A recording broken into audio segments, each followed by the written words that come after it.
Assalomu alaykum, hurmatli samarqandliklar va ijtimoiy tarmoq kuzatuvchilari.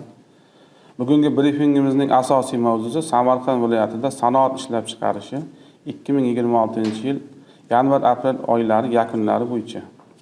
2026-yilning yanvar-aprel oylarida Samarqand viloyati sanoatida ijobiy o'sish sur'atlari kuzatildi.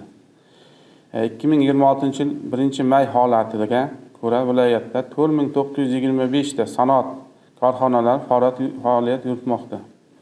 Korxonalar tarkibi bo'yicha oziq-ovqat mahsulotlari ishlab chiqaruvchi korxonalar 1214 ta yoki 24,6% ni, boshqa non-metall mineral mahsulotlar ishlab chiqaruvchilar 750 ta yoki 15,2% ni, tayyor metall buyumlar ishlab chiqaruvchilar 451 ta yoki 9,2% ni, kiyim ishlab chiqaruvchilar 364 ta yoki 7,4% ni, mebel ishlab chiqaruvchilar 331 ta yoki 6,7% ni tashkil etadi.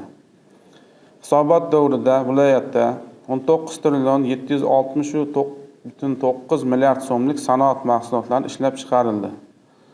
Sanoat ishlab chiqarishning fizik hajm indeksi o'tgan yilning mos davriga nisbatan 109,3% bo'lib, barqaror o'sish qayd etildi. Hududlar kesimida eng yuqori ishlab chiqarish hajmi Samarqand shahri 7,3 trillion so'm, Jomboy tumani 1,8 trillion so'm, Urgut tumani 1,4 trillion so'm, Toyloq tumani 1,2 trillion so'm hissasiga to'g'ri keladi. Fizik hajm indeksining eng yuqori ko'rsatkichlari Qo'shrabot tumanida 126%, Payariq tumanida 118,7% ni, Kattaqo'rg'on shahrida 118,4%, Nurobod tumanida 117,1% ni tashkil etdi. Viloyat bo'yicha aholi jon boshiga 4,503,000 so'mlik sanoat mahsuloti ishlab chiqarildi. Eng yuqori ko'rsatkichlar Samarqand shahrida 12,53,000 so'm, Jomboy tumanida 9,200,000 so'm, Kattaqo'rg'on shahrida 5,71,000 so'm, Toyloq tumanida 4,996,000 so'mni tashkil etdi. Jami sanoat mahsulotlarining 95,4% ishlab chiqarish sanoatiga, 2,9% elektr gaz va bug' bilan ta'minlash sohasiga, 1% tog' kon sanoatiga, 0,7% suv ta'minoti va chiqindilarni boshqarish xizmatlariga to'g'ri keldi.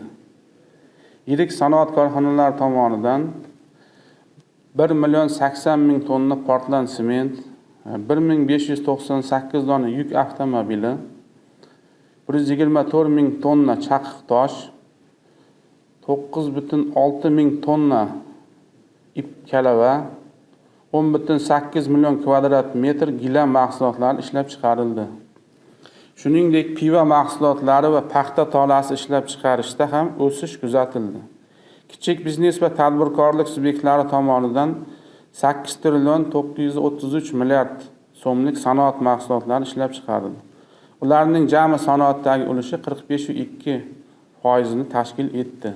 Xulosa o'rnida shuni aytishimiz mumkinki, 2026-yilning dastlabki 4 oyida Samarqand viloyati sanoati barqaror rivojlanib, ishlab chiqarish hajmi va fizik o'sish sur'atlari oshdi.